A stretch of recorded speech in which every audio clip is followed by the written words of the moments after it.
Hello, friends. We've got a special episode for you today as we discuss everything that's been going on this past week in Lorcana news. We've got card updates, article information, pricing, second chapter dates, distribution ramp up, and more on this episode of Glimmers of Lorcana.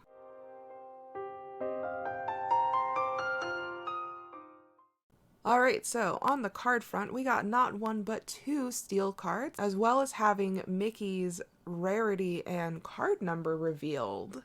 Yes, the steel cards revealed are very important because we did need a way to make poison types less effective in combat. I see what you did there. This isn't Pokemon, though. This is Lorcana. Get back on topic. Anyway, so first we have Mickey with his update from Gamma. They showed the clear image of his rarity symbol, which appears to be the exact same as Maleficent, putting him at what we appear to probably be the legendary rarity, as well as having the card number of 115. And then as far as the steel types, our first one was Gantu, and our second one was Tinkerbell. Yeah, so I think with the Mickey being legendary, I think that kind of solidifies the rarity there because although the princesses might live in the castles, Mickey is the king of the castle at Disney, so they're definitely going to have at least one version of him at the highest rarity possible.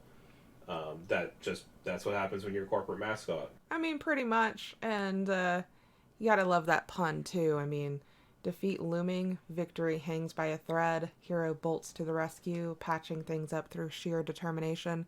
That's legendary if there was anything. I don't know why you dislike me. I mean, as far as Gantu goes, I do think it's interesting. From what we understand, they did release the steel cards early. They had not intended to release them yet. It looks like they've been doing the releases based on introducing mechanics into the game. So they're basically trying to build up what the story, or not the story, but the gameplay might look like. So they're kind of introducing cards in a certain order. However, there's been such a outcry for steel cards that they kind of broke order and let their social media team put a couple up first. So Gantu looks pretty good. I mean, up until his release, I think Stitch was arguably one of the most powerful cards that had been shown. Just the ability to draw your deck is really strong, and then Gantu being able to basically say, yeah, you can draw your cards, but you're not going to get anything else from them is something, because he just says that 2-cost characters can't challenge your cards, and Stitch relies on 2-cost characters to do his effects, so it's kind of like he's a direct counter for him. So yeah, I mean, I hope this means that they're going to balance out the 2-cost cards, because right now we only have so many shown, so it seems like it's not a very strong ability, other than to counter Stitch. But depending on how many 2-cost cards and what their overall effects are, that can change very rapidly. There's still a lot of cards left to go in the set. And there were a couple of other people that loved the fact that there was the flavor ability that he countered Stitch, and he has a 6 power, 6 defense, and he counters the 2 cost, which effectively makes him a 6/2/6 himself, with Stitch being Experiment 6/2/6. Clever. I don't know. It is a little bit of a little Easter egg. Maybe they're going to have more Easter eggs that are being thrown in there. I'm just waiting to find my first hidden Mickey in a card. True. There is still the idea that there is the possibility of there being hidden Mickeys inside some of these cards. Haven't found anything on any of the Mickeys so far, but there could be something going on further. Then he is also going to be a legendary character, assumedly, which also puts him up there with Mickey and Maleficent. And going down with the third card, we have Tinkerbell, Tiny Tactician. And she's a little bit of a smaller character, and we're not quite sure as far as whether she would be a common or an uncommon, but she is the same rarity as Captain Hook. Yeah. She is a 3-cost, 2/4 that has, you can exert her to draw a card and then discard a card. In Magic the Gathering, this is called looting. It doesn't really get you additional cards. It lets you sift through your cards. So basically, if you don't, after you use the ability, you're not going to have additional cards in your hand. unless they provide other support in the game that says whenever you draw a card, draw an extra card or something like that. Because if you start the turn with 5 cards in your hand, you use her ability, you draw 1, go up to 6, discard 1, go down to 5. But it does let you sift through your cards. So if you have something that's situationally not good, you can just toss it into the bin and hopefully get something better to you in that particular situation. Looting is better when there are things that synergize with it. So this game lets you like get things back out of your bin, which in Magic would be the graveyard, or basically put cards from there directly into play. Then that type of ability becomes significantly stronger. As is, it's not terrible, but it's not exciting. I'm also personally a little surprised that they didn't give her evasion, being a flyer and tiny. It really seems like they kind of missed a opportunity to give her evasion. Maybe make her like a 4 cost and then keep everything else the same, except give her evasion would have been, reasonable. But it's one of those things we'll have to see what other cards get spoiled. It's interesting, it's useful, but is it really strong? It's really going to depend on what else comes out. Exactly, but there is always the possibility that there are going to be, cards that could possibly become equipped to her in the future. We haven't necessarily seen any that have been able to be put on to creatures so far, but that hasn't ruled anything out into the card pool for cards that we've seen so far. So in the future, who knows? Maybe we'll see something that is a item card that says all creatures have evasion. I don't think you'd see something that gives all characters evasion, because it basically would tell your opponent they can't really do much unless they also have the same card. I think that would create too much deadlock. But I could see like a single equipment giving a character evasion, but at the same time, then would you want to use that equipment on something like Tinkerbell here? I think you better be using it on something like Gantu, because then Gantu could go straight up against Mickey. Or you could put it on something like Maleficent and, again, just blow Mickey out of the water. I think part of Mickey's strength is the fact that he has evasion and pretty decent stats, so just giving an equipment that could give other characters evasion just really hits him really hard. So again, we'll see. The thing is, especially with a new card game, like this is the first set, so there's a lot of things in the set that are going to be good now that won't be good later. And then there's going to be things that are going to be bad now that will get better later with support. Correct. So I'm just trying to think of how these cards would interact with each other in the same set. And if they are trying to make Mickey like a legendary, this is our mascot, want him to be as strong as possible without being too strong, I don't think they're going to print something that will make someone like Gantu, who's honestly, I forgot he existed until I saw his card, because I haven't seen Lilo and Stitch in over a decade. I don't think they're going to give him something that brings him right up to that same power. But having Maleficent being able to take out Mickey, that's a different story, because everyone knows Maleficent, right? So, I won't say it's not possible. I am saying that if there is an equipment like that, you're probably not using it on Tinkerbell. Fair. That is a fair point.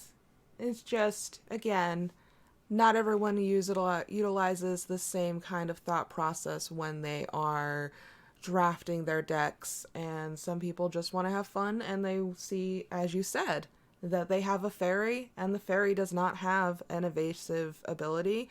They want their ability to fly over their other characters, and so they're going to put it onto their Tinkerbell. And sometimes it's as much as that. No, that is correct. There's a reason why VWXYZ decks exist in Yu-Gi-Oh! Or at least used to. And there's a reason why jank decks exist in Magic the Gathering, and you have ones where your entire deck is characters with hats. Yeah, or sitting in chair tribal. Some people just want to have fun. I believe you misquoted that. I think it's some people just want to watch the world burn. Sometimes it's the same thing. Anyway, moving on. We were able to gather some of that information, especially with the Tinkerbell release, from the release of 2 different articles this week. So we were given 2 exclusives. There was an exclusive with Games Radar and an exclusive with The Gamer.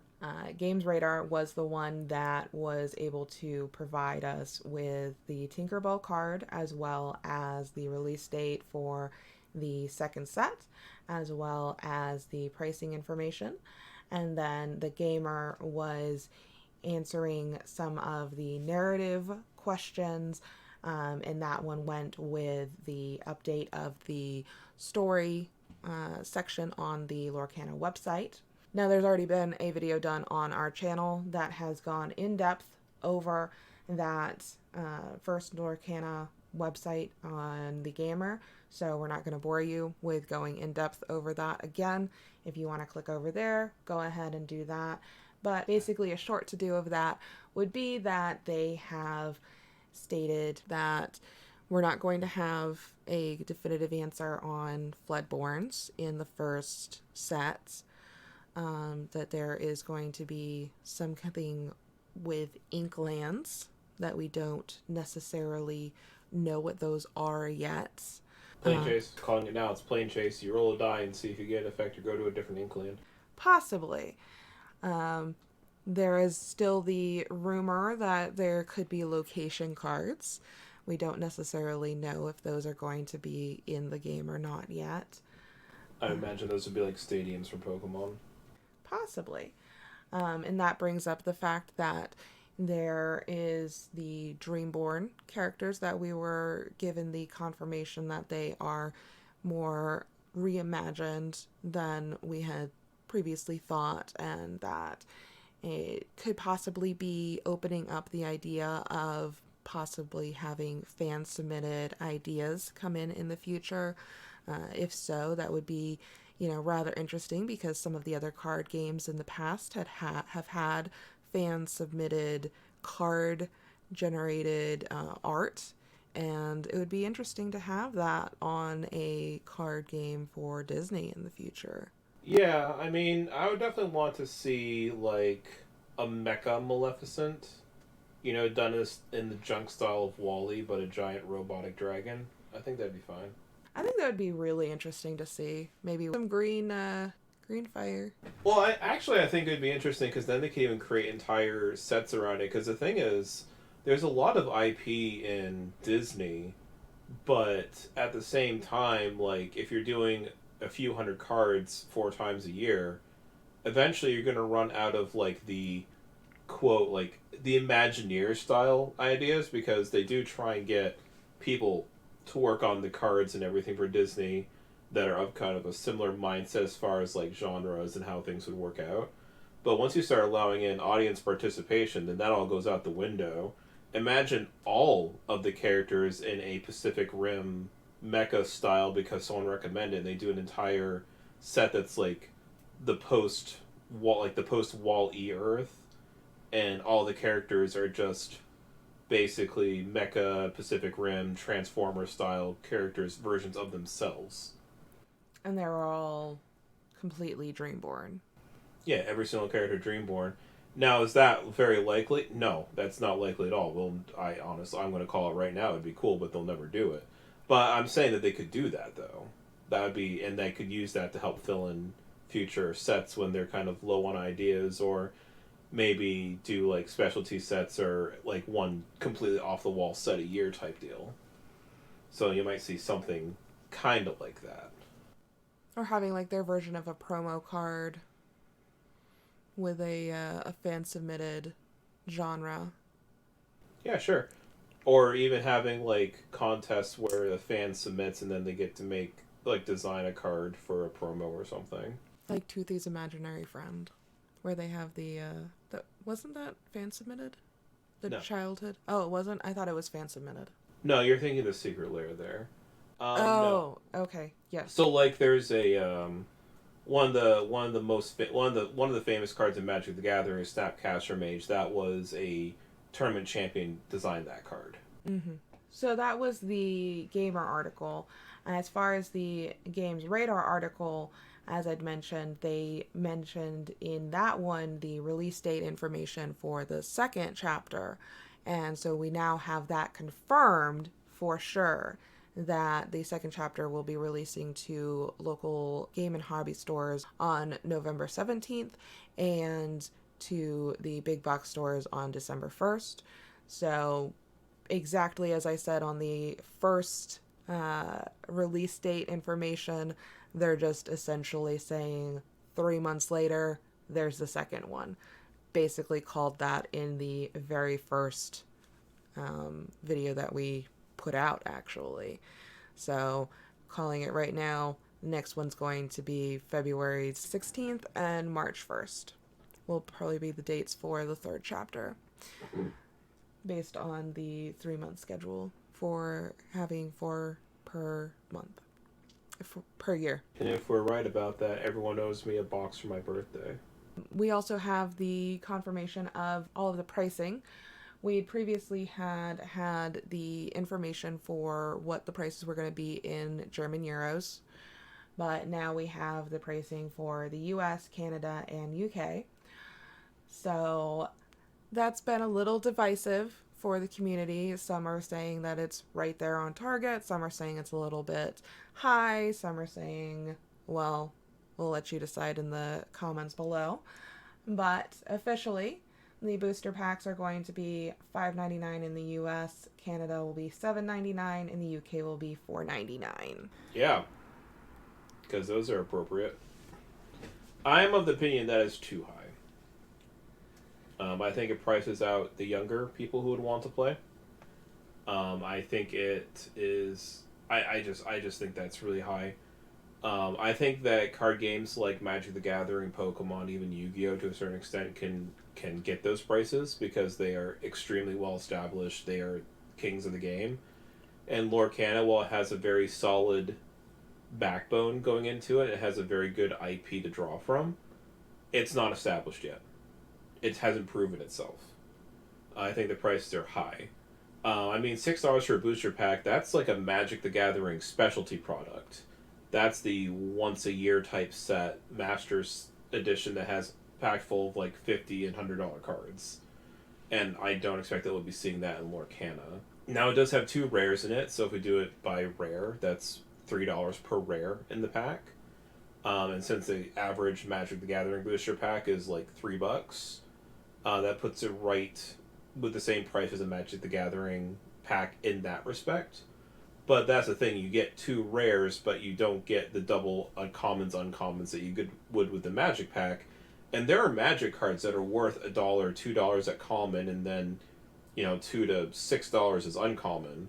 So you're losing out on a lot of cards that could have value. So in terms of the secondary market, I've heard arguments that this should be reducing the price on the secondary market by putting more rares out there. But if you compare it to something like Magic, what you're doing is you're actually putting less commons and uncommons out while keeping the rare supply the same. And it really might actually drive additional prices on the secondary market, especially for if there's a very useful common or uncommon card, something that's going into every single deck, which might happen, especially where this has such a small card pool to pull from right now. There might be critical component uncommons that could go $5, $6, $7, and there's going to be less of them in the market because there's less of them being pulled because they're doubling their rares and having everything else effectively. So I, as someone who has played a lot of card games and who follows the market, I actually have a side business where I sell Magic cards. My non-professional opinion at this point is I do think that price point is high, and I think if anything it might drive some secondary market prices to be higher than they would otherwise. I personally think this is the first really bad decision that I've heard from Lorcana, is the pricing of these booster packs. And it is a fair assessment to make. And I know that personally, the way that I see it is that they are trying to get ahead of the pricing that has been going on with increasing across the board. So they're trying to start high so that they don't have that increasing and they can stay at that price point for longer.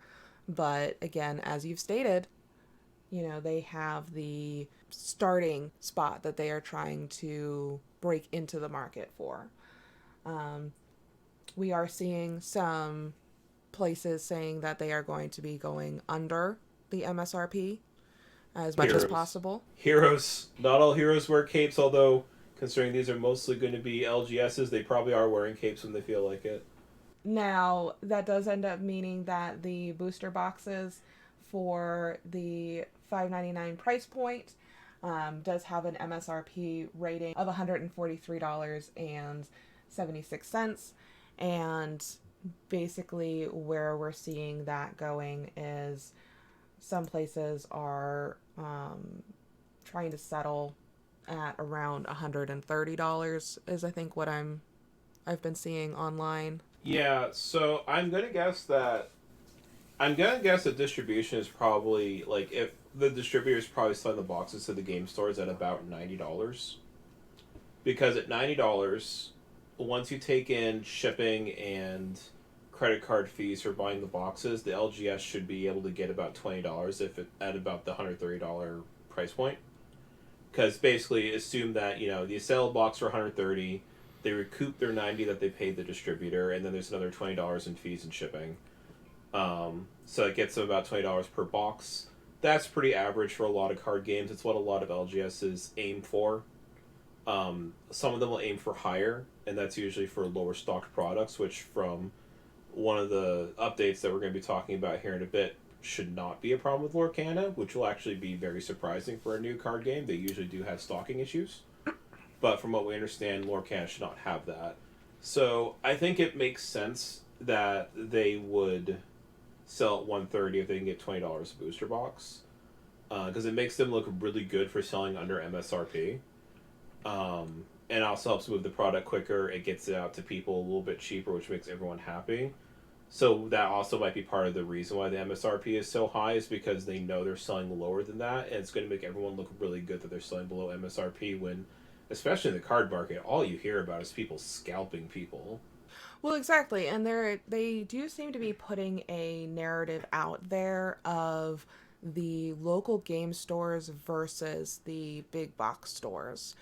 And it does seem to be a trend that, big box stores will go at MSRP.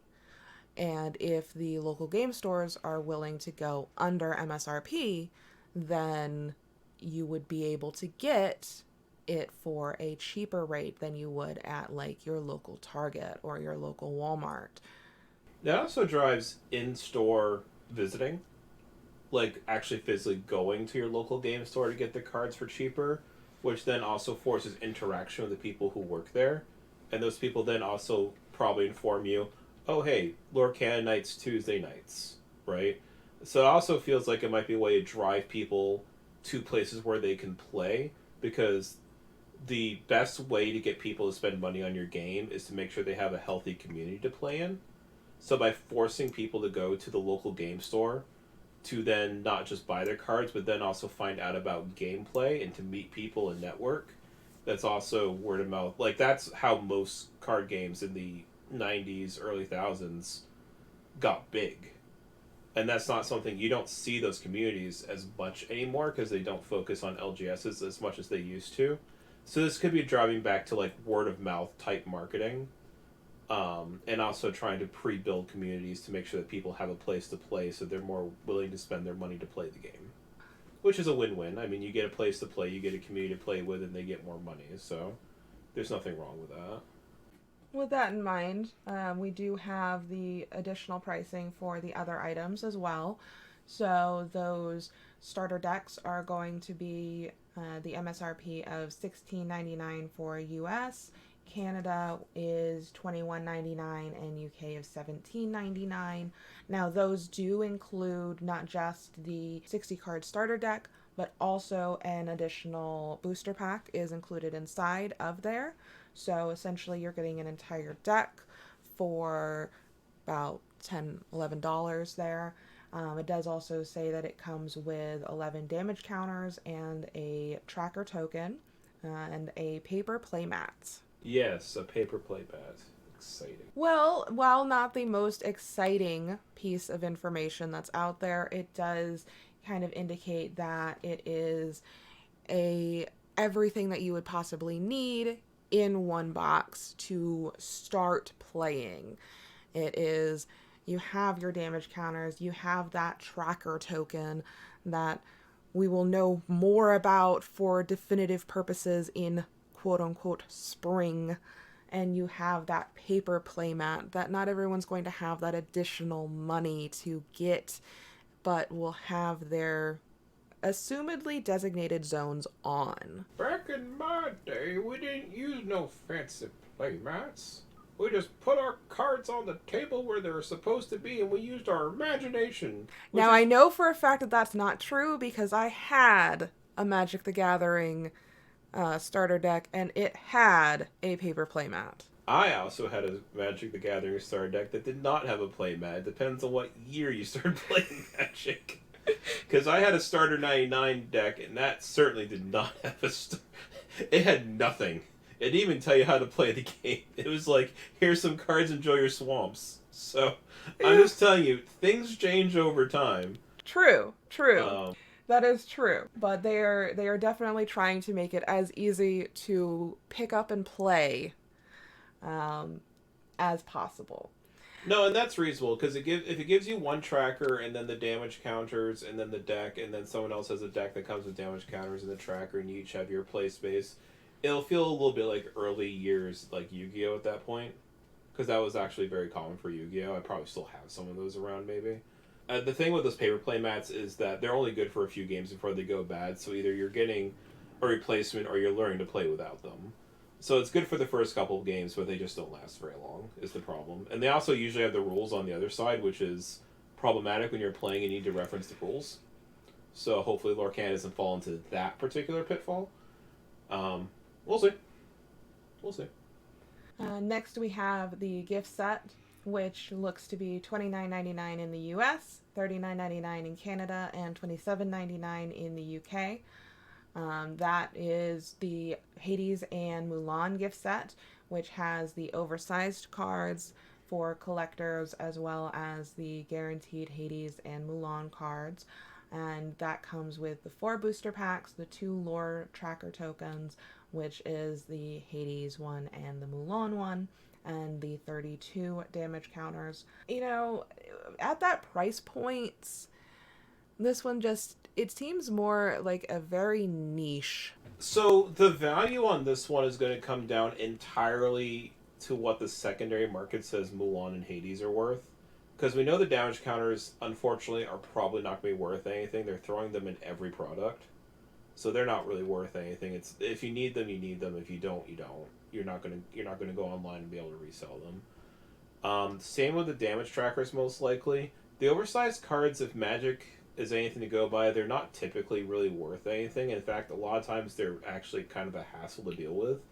I know that my oversized Magic cards are just a pain to figure out how to store, because they don't store in things normally.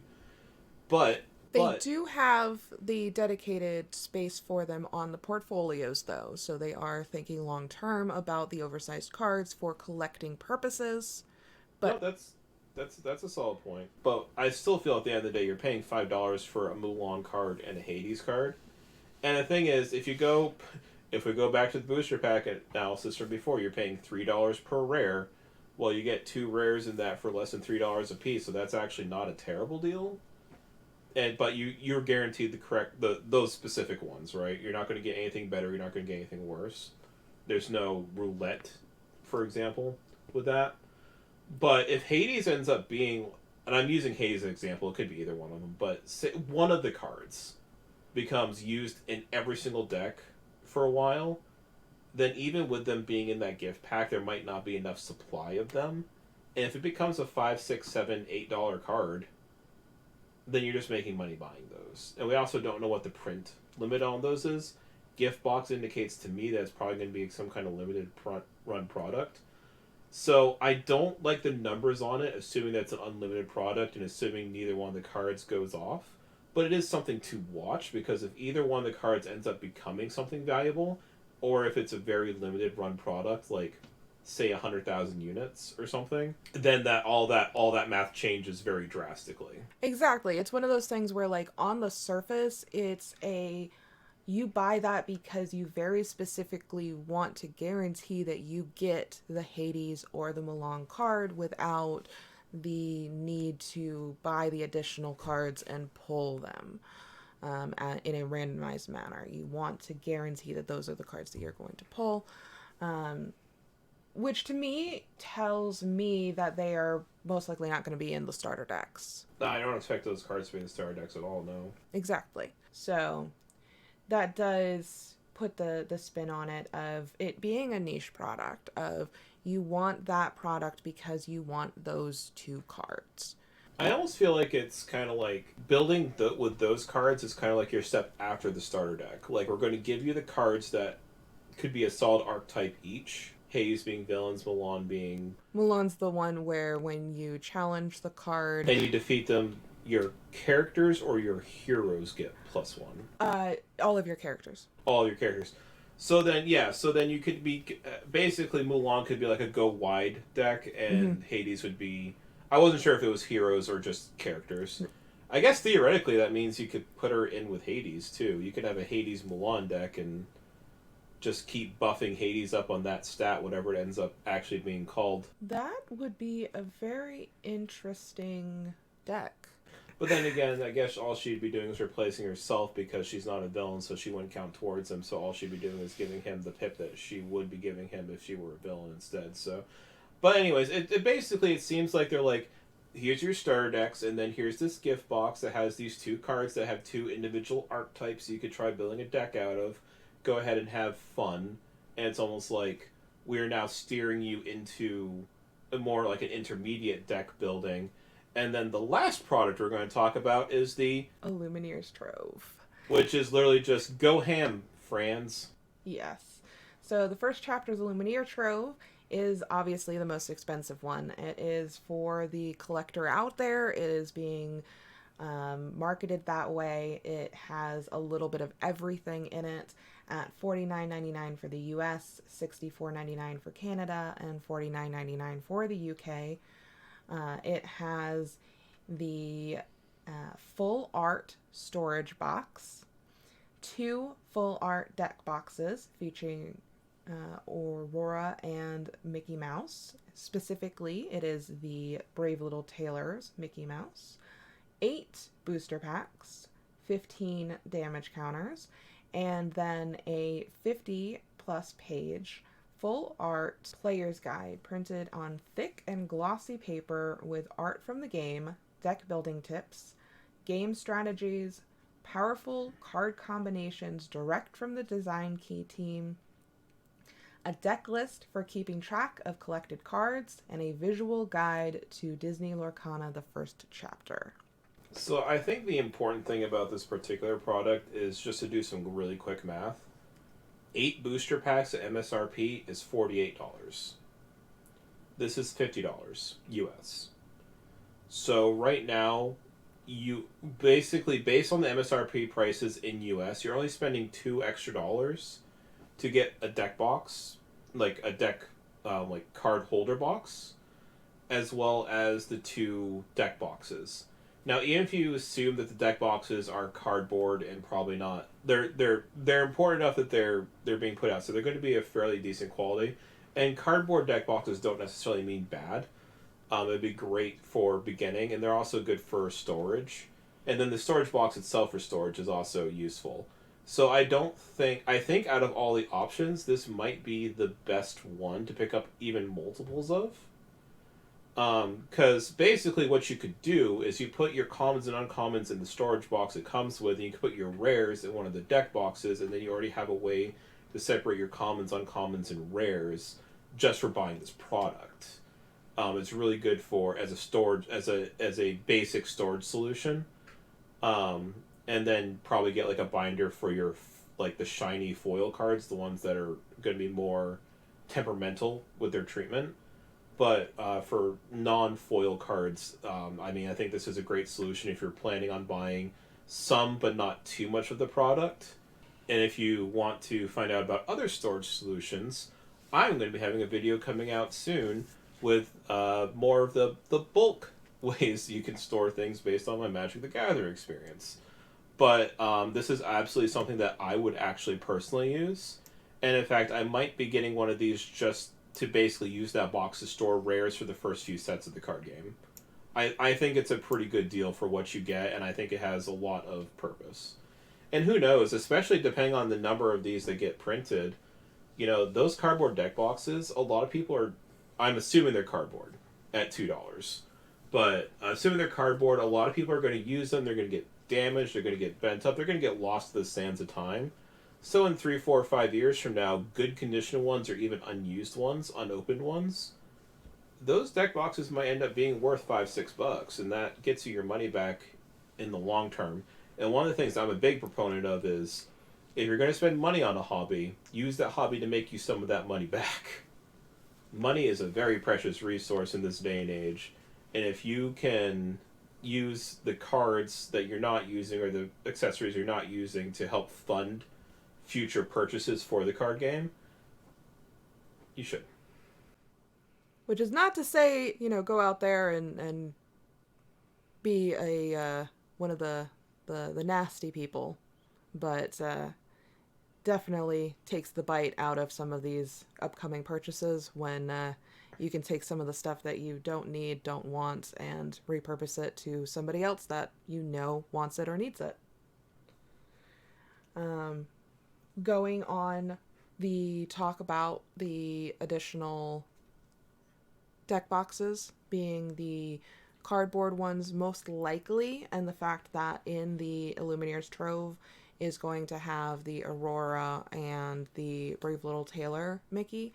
I did specifically ask the Disney Lorcana Twitter for confirmation that Mickey Mouse was not going to be the same design as the one that will be the official deck box, and they did confirm that they are completely separate deck boxes and designs. So it will be a completely different Mickey, and we don't know whether, it's going to be a different Mickey, whether it's going to be a, unnamed quote-unquote cultist Mickey. What Mickey is going to be on this unnamed deck box. But if that deck box is Cultist Mickey, I'm buying at least 2. Most likely. But we do have a pricing guide as far as the accessories go as well. And this is from the distribution website for PhD in the US. Now, I only have the information for the US at this time, so just bear that in mind. We'll get you the information for the UK and Canada as soon as we have that available. But at this moment, it looks like the sleeve packs will be $9.99.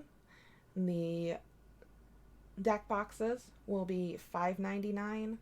The playmats will be specifically neoprene, and they will be $19.99. And the portfolios will be the 10 pocket portfolios previously mentioned, and those will be the $19.99 price points. And again, these are all of the MSRP rates, so again, those could be a little bit less if the local game stores decide that they want them to be a little bit less. And some of the places, again, have been saying that they are going to be trying to put those out as a little bit under those prices. Now, specifically as far as the deck boxes go, I have done a little bit of initial research. That $5.99 price point does put it along the lines of some of those very thin, plasticky type of deck boxes for your initial type of purchase.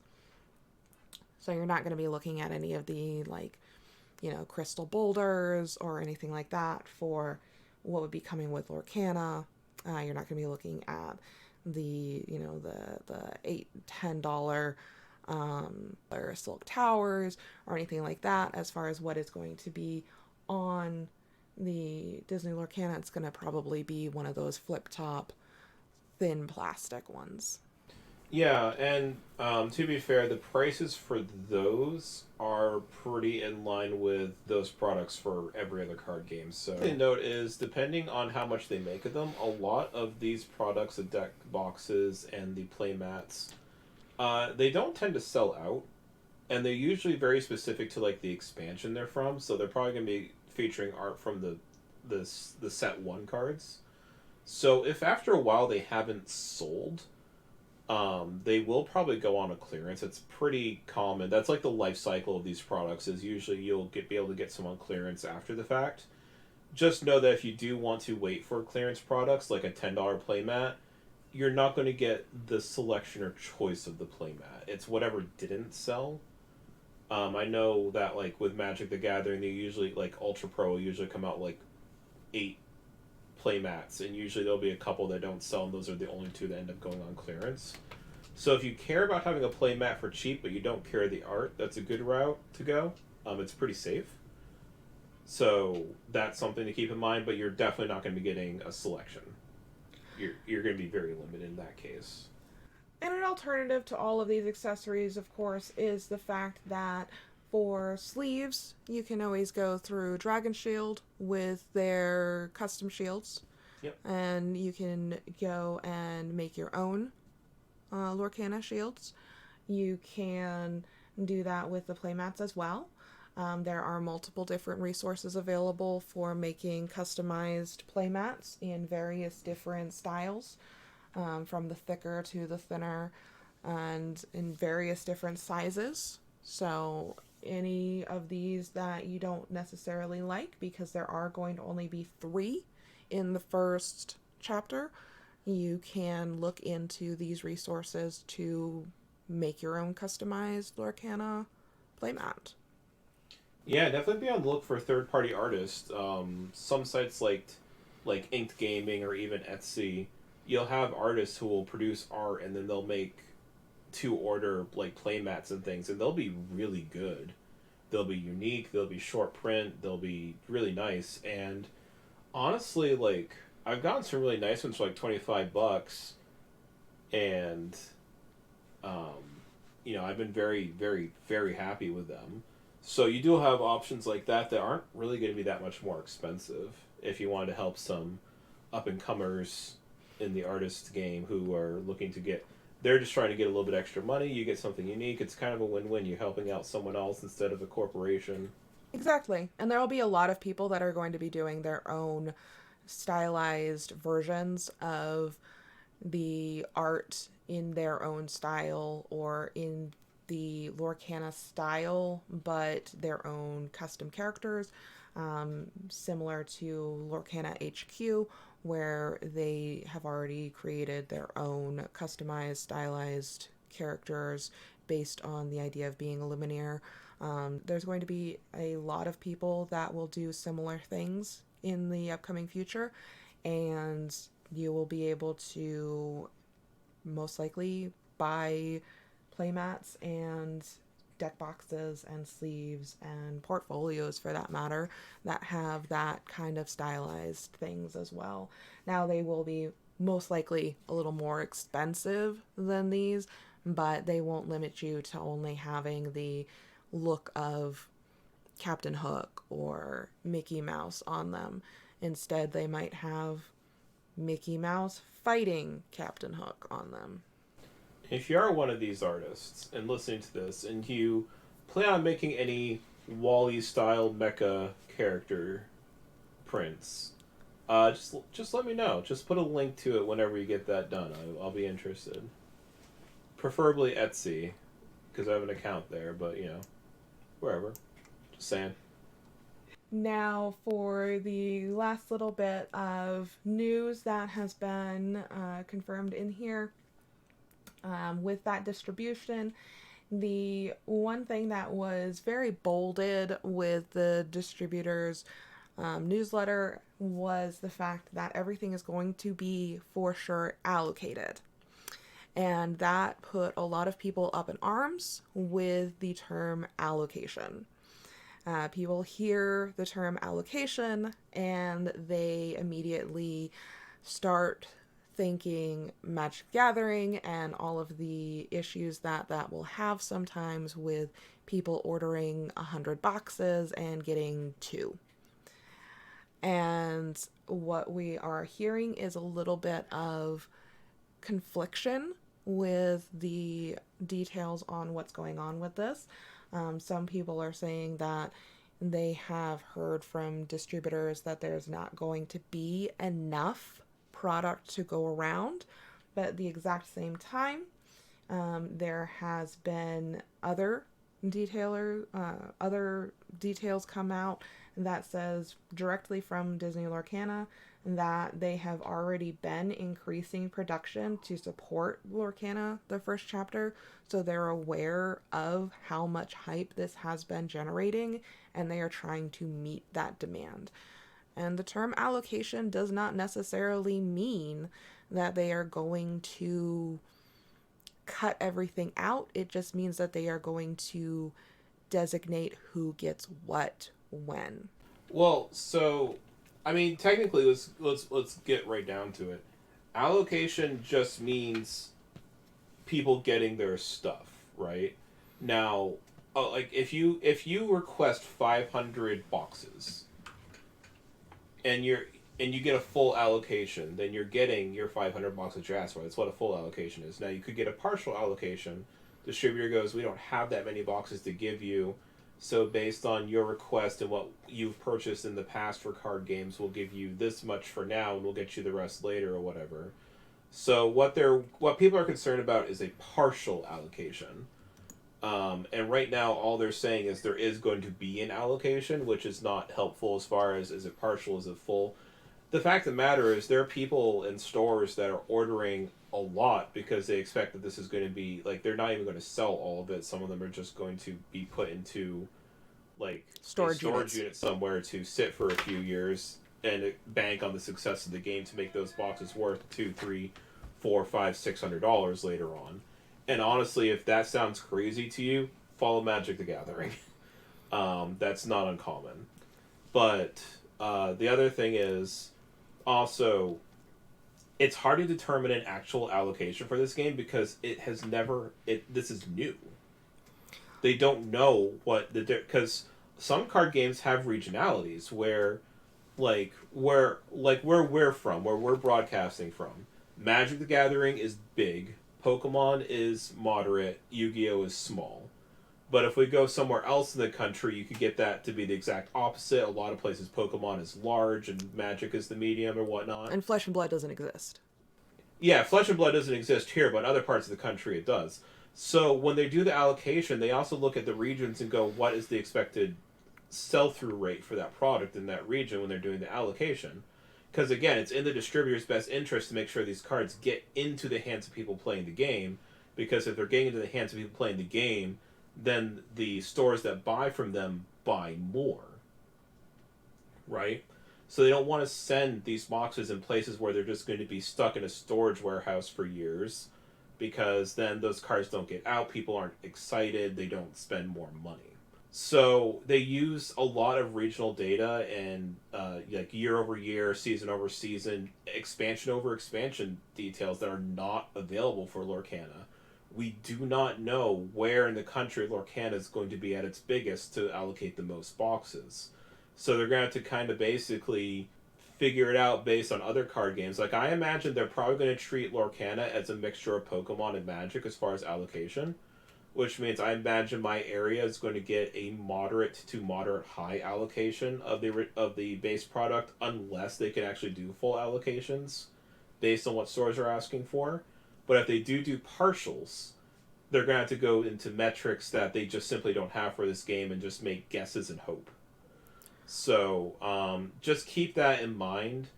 They're trying to make it so that everyone gets whatever they ask for. But that might not happen, and in that case, now we're up to people making educated guesses on where the product should be to get into the hands of the people who want it the most. Which is where we come into two different thought processes that I've seen online. we have one thought process where there are stores that are saying, so what am I supposed to do? Am I supposed to order, 10,000 boxes in the hope that I get 1,000 boxes and then just cancel the ones that I don't get, or cancel the ones that I don't want if I get 10,000 boxes? And that's not the correct process either, because that, messes over all the numbers. And then there's another idea that I saw floating around as well, that's similar to the idea of there being the local game store first and then the big box stores second, that with an allocation period, they could be going with a bottom down or a bottom up approach first with the distribution, where in order to kind of combat people that would be doing the let's just buy 100,000 boxes and sit on 50,000 of them in a storage unit somewhere, they would fulfill the smaller orders first, and then when it comes to those larger stores, those larger places, the ones like Walmart, for instance, that those are the ones that would get cut first. Yeah, I mean, I think what they would probably do in that particular circumstance is I think they would probably take a look at what they have and take half of it and say, if we were to allocate this half to everyone equally, this is how much they would get. And then they would make sure that everyone gets that much product and then use the remaining half to then do the bottom up orders, if anything. Because they don't want to they don't want to alienate places like Target or Walmart. They just simply don't. Correct. Because if Walmart or Target ends up deciding that they're just not going to... Because right now, especially Target and Walmart have had a lot of target theft of card games. So they're already kind of on the fence about card games in general. So if a card game doesn't play with them and give them allocation, they might just say, we're not going to carry this card game at all. Like, we just don't want to anymore. Like, we're already having enough problems with these other ones, and now you say we're not even allowed to have product when it gets released? We're done. And if that happens, then they just lose that revenue. Because the thing that everyone's got to remember, too, if you have an LGS, you probably haven't thought about this, but not everyone has an LGS. Especially in the last, 3 years, a lot of LGSs have gone out of business. So there are definitely locations in the country where there are no LGSs to go to. And those people are going to be needing to rely on either the secondary market or big box stores for their cards. And so they need to make sure that they have these cards available at Walmart and Target, because this might be the only way that some of these people out there can get cards and be able to play it on a regular basis. Obviously, you're going to have to be able to find LGS if you want to play tournaments and stuff, but a lot of people will drive 3, 4, 5, 6 hours to go to a tournament for a weekend and have their fun and do that every once in a while. But if you can't regularly access the cards to even be able to build the decks to go to those tournaments, then you're not going to even do that. So they're going to be careful about allocations. They're going to try and do it as fairly as possible. I sincerely hope that they're right and they actually get their production to the level where everyone just gets what they ask for. And it's not going to be a One Piece situation. One Piece, never heard of her. A lot of people did not. So one place that the cards are for sure going to be able to be purchased at is the Disney parks. It does appear that they were confirmed this past week from the Disney Lorcana Twitter page that they are going to be available for purchase in the Disney parks. Now, which Disney parks that is, they did not specify, but I would say most certainly they would be in the U.S. Disney World and Disneyland. Now, beyond that, we also have the Disneyland Paris, and then the ones in China and the ones in Japan. Those are the ones that would, I suppose, be questionable. Yeah, so I think Paris is pretty safe. They're going to have the game in French language, so I think that's a pretty safe bet they'll have that there. You have Hong Kong and Shanghai in China, and I think that Hong Kong, it is pretty likely that they'll have the cards, the English ones, being a former British colony. Um, and no political commentary on that, please. It's just history. Being basically they speak a lot of English on that in that particular area, so having English language support cards. I mean, even previously, Magic the Gathering did outreach and did sets for Hong Kong specifically that were in English. So, I don't think it would be surprising to see English language cards there. I think Tokyo is a big question mark because they have I think it's Disneyland Tokyo and then Disney Seas Tokyo. Mm-hmm. Disney And Sea. Yep. Tokyo is very English friendly. A lot of their cast members actually carry around translators so that you could just speak at them and they'll translate and then talk back to you and then they'll translate. Just simply because they get so much tourism, English speaking tourism. Whether that translates to English language cards being there, I don't know. I think that it's more likely they'll wait till a Japanese version of the game comes out and then start carrying cards then. But I think that's a big question mark. But I do think that at the very least, the U.S. and Paris are safe, and then Hong Kong is. I think it's a pretty good bet that they'll have cards there. The other locations, not so sure about. I guess my question and slash concern about the Disney carrying the cards is promos. Disney loves to give out little things all the time, and I'm just concerned there's going to be low print promotional cards that are going to be given to people at the Disney parks for special occasions or whatnot. They're just going to be inaccessible most of the time.